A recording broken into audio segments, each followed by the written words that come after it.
George Wallace led it off, drawing a crowd of about 10,000. Hubert Humphrey was next, getting 11 or 12,000, and Richard Nixon today came in to the tune of about 13 to 14,000. Very ardent supporters for Richard Nixon. Never before has this area been catered to by the candidates so strongly, indicating the importance, with the third candidate in the race, of the 25 electoral votes which Texas will cast. And the Dallas-Fort Worth area is considered the heart, apparently, because all the candidates have spent the most time here.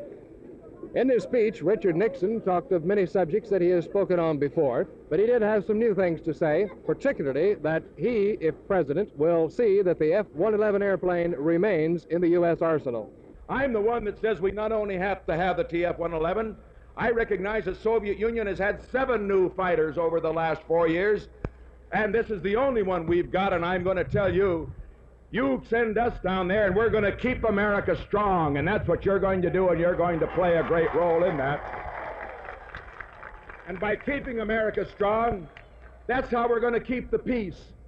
Because when America's strong, your president can negotiate from that position of strength, not belligerence, but strength. That's how we kept the peace for 8 years. We'll do it again. And then we're going to do some other things in foreign policy. It's going to be necessary for us to recognize, and here I will discuss in terms relatively of what has happened in Korea and Vietnam, that the United States has been carrying a great share of the burden of the defense of freedom over these past years. We've poured out our aid, $150 billion of it, but more than that, we've been pouring out our lives in both Korea and Vietnam. Most of the lives as well as the money and the arms. And my friends, this is a rich and a great country, and we have lots of people with 200 million, but let's recognize that there are 2 billion people that live in the free world, and that's why I have developed and will put into effect a new foreign policy in which other nations in the free world bear their fair share of the defense of freedom around the world. The differences between the candidates, stated quite objectively, stated in terms of what they really are.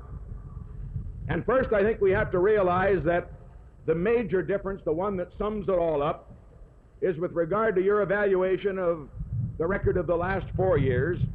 I do not refer to the personality of the President of the United States. I respect that office. I respect also the man who is in that office. I disagree with him. As I have made quite clear, at this time when he is trying to bring negotiations in Paris that might bring some progress toward peace, I'm not going to say do anything to undercut him. Peace is too important for politics, and that's the way we're going to play it as far as that's concerned. But my friends, as we look at the last 4 years, I say that America can't afford 4 more years of the kind of government we've had. We need new leadership in Washington, D.C. This is Rosser McDonald, Channel 8 News in Burnett Park.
Well, it's a pretty hairy ride. That's about all I can say.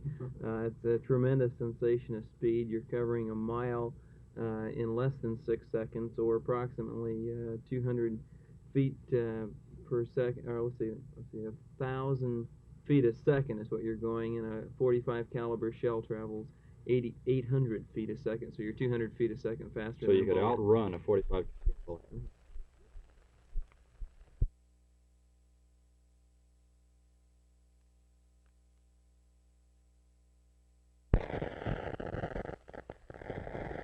Oh, we're going to carry Texas. Nixon will carry Texas, I think, in grand fashion. You say that rather positively. Polls show it closer than that. Well, our indicators are that it's not really all that close, that Nixon has a fairly substantial lead. We think he'll hold it through Election Day. What about the rest of the Republicans, particularly Mr. Eggers?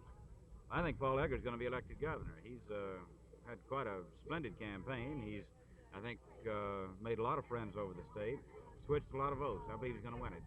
That opinion also is a far cry from the polls. Well, the polls aren't always right. The polls predicted my defeat in '66, and I won by 57% of the vote.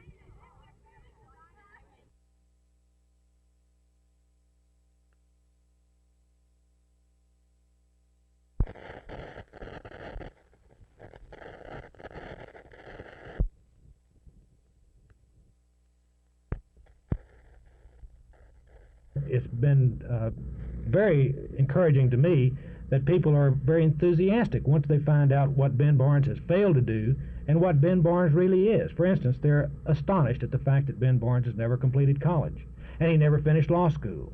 Yet he rammed through a bill, a special bill, which permitted legislators to take the bar exam and practice law in Texas without ever finishing law school.